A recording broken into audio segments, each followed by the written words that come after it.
Ką apie Kristaus kūną ir kraują žinome mes? Žinome tiek, kiek Viešpats leido mums išgirsti ir suprasti. Ką tik tai girdėta Evangelija pagal Morkų, mums tik tai nupasakoja tą veiksmą, tą akimirką, kaip tai buvo įsteigta, būtent ši nuostabi paslaptis, nuo kurios priklauso mano ir tavo amžinasis gyvenimas. Jėzus ne kartą buvo kalbėjęs savo mokiniams apie tai, kad jisai yra gyvoji duona nužengusi iš dangaus. Dar prieš tą nuostabią paskutinėje vakarienė, kai buvo įsteigtas švenčiausias sakramentas, mišių auka, kunigystė, jisai bandydamas priminti Senąjį testamentą, priminti Mozę, kuris atstovavo prieš 1000 su viršų metų Jėzaus provaizdį jo laikais, kai vedė išrinktą tautą iš Egipto nelaisvės į pažadėtąją žemę. Taigi, pirmoji žinutė, kad suprastumėm, tai kasgi yra tas švenčiausias sakramentas. Tai yra kelionė iš nelaisvės į pažadėtąją žemę. Tai yra labai aiškiai Dievo įvardintas, tai yra gyvybiškai svarbus maistas, kad pasiektumėm tikslą. Nereikia būti dideliu išminčiumi ir vaikai, ir suaugę suprantate, jeigu nevalgysim, nusilpsime kelyje ir nepasieksime pažadėtosios žemės. Taip atsitiko ir su išrinktąja Dievo tauta.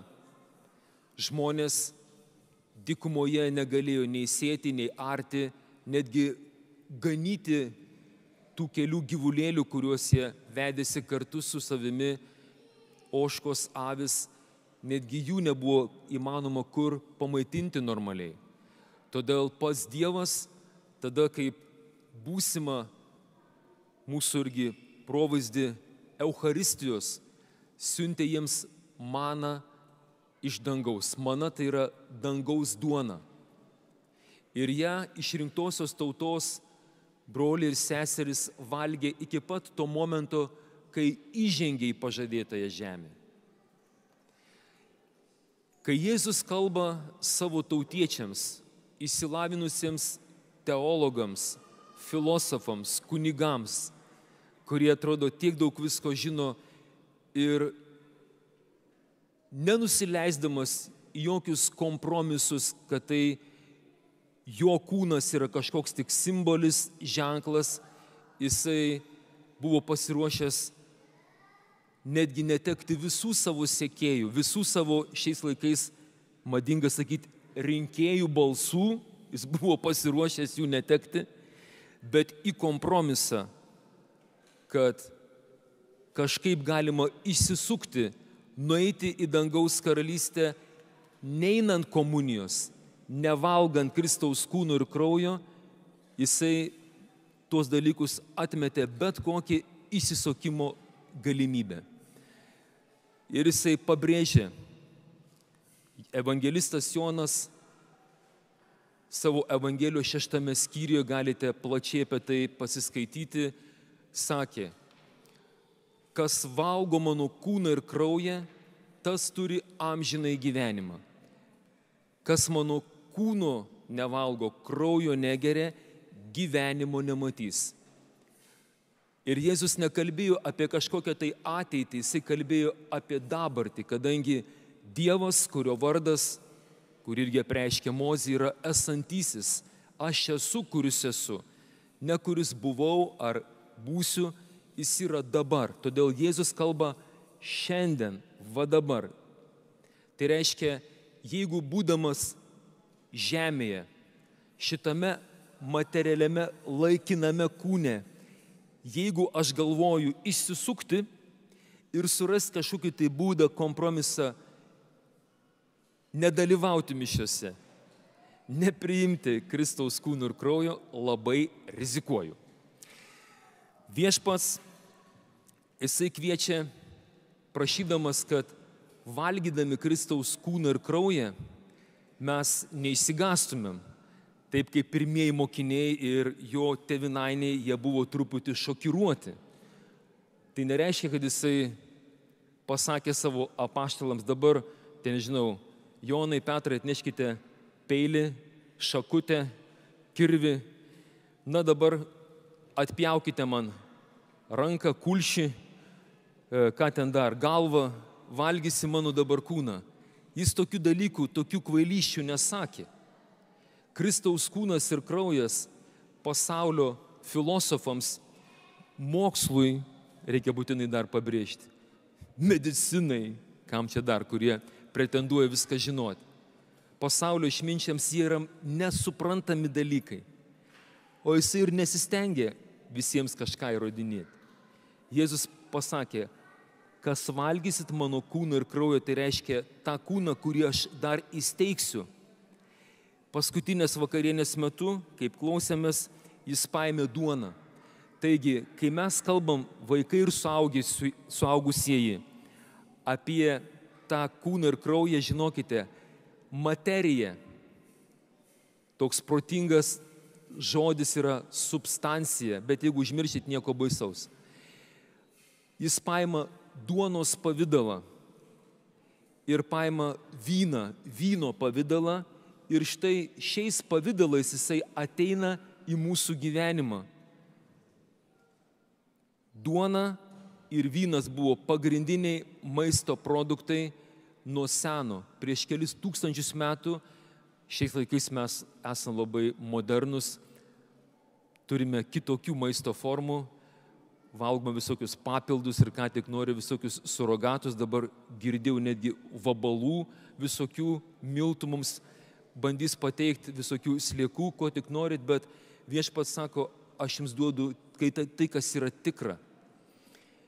Ši duona, kuri netrukus bus perkeista į viešpaties tikrąjį kūną ir vynas, kur bus perkeistas į jo kraują, tai ir yra tai, apie ką Jėzus šiandien kalba. Pabaigai. Kadangi, kaip jau minėjau, samprata apie Kristaus kūno ir kraujo garbinimą, dabar tai, kad viešpats paliko mums jį valgyti, labai aišku. O kaip su ta adoracija? Ką tai turi bendro? O bendra turi tai, kad žodis adoracija, nes šiandien yra adoracijos įsteigimo diena. Žodis iš lotynų kalbos išsiverčia taip, ad oram. Tai reiškia pridėti ranką prie burnos iš nuostabos, va taip, va čia yra adoracija. Nežinau, mane dabar, kurie filmuoja, atrodot, galėsite pažiūrėti šitą akimirką. Taigi, adoracijos metu mes nutylam. Yra dabar toks populiarus visuomenėje žodis ir vaikai netgi moka wow. Kas tas wow? Jį panaudosiu, kadangi tai nėra lietuviškas žodis, tai kažkoks jaustukas atkeliavęs iš kitų kraštų, iš kitų kalbų. Bet kad suprastumėm, adoracija yra tai, kai aš kaip žmogus ir fiziškai, ir protiškai nusilenkiu prieš Dievo didybę, kurios protų nesuvokiu. Bet turiu nusižeminti, pridėti ranką prie burnos ir geriau patylėti, jeigu nežinau, negu bandyti kažką paaiškinti, ko nesuprantu. Adoracijos metu, tai kas ir šiandien dar vyks ir kviesiu būtinai visus atvykti ir į procesiją po sumos, dalyvauti taip pat kiekvieną dieną toje adoracijoje mūsų parapijoje nuo 4 valandos vakaro iki 6 mūsų parapijoje jau daugiau kaip metai vyksta tokia galimybė pabūti tame Viešpats pažadėjo, ateikite pas mane visi, kurie vargstate ir esate prislėgti, kurie esate išalkę, ištroškę, sušalę, nusivylę, kas dar? Sergantis, o gal net ir mirštantis, aš jūs atgaivinsiu. Tie, kurie dalyvaujate adoraciją jau keletą metų mūsų parapijoje, tikriausiai pastebėjote, įvyksta stebuklai. Šiaip nekalbu daug ir nenoriu, kaip sakant, nupiginti adoracijos įvykio, kas ten darosi. Ateisit ir pamatysit. Tačiau šiandien kviečiu kiekvieną iš mūsų, kadangi šiandien ir tėvo diena, kaip tikri, sako, būk vyras ir vyriškai elkis, tokie yra žodžiai Biblijoje. Vyriškai elgtis tai reiškia prisimk atsakomybę už Jėzų. Kai kviečiame dabar į tą 24 valandų adoracijos galimybę pabūti mūsų parapijoje, irgi tie, kurie užsirašote ateiti į adoraciją, prisimkite atsakomybę. Išbūkite, kaip sakė Jėzus, bent valandėlę su manimi mano akivaizdoje ir gausite tai, ką esu jums paruošęs. Amen.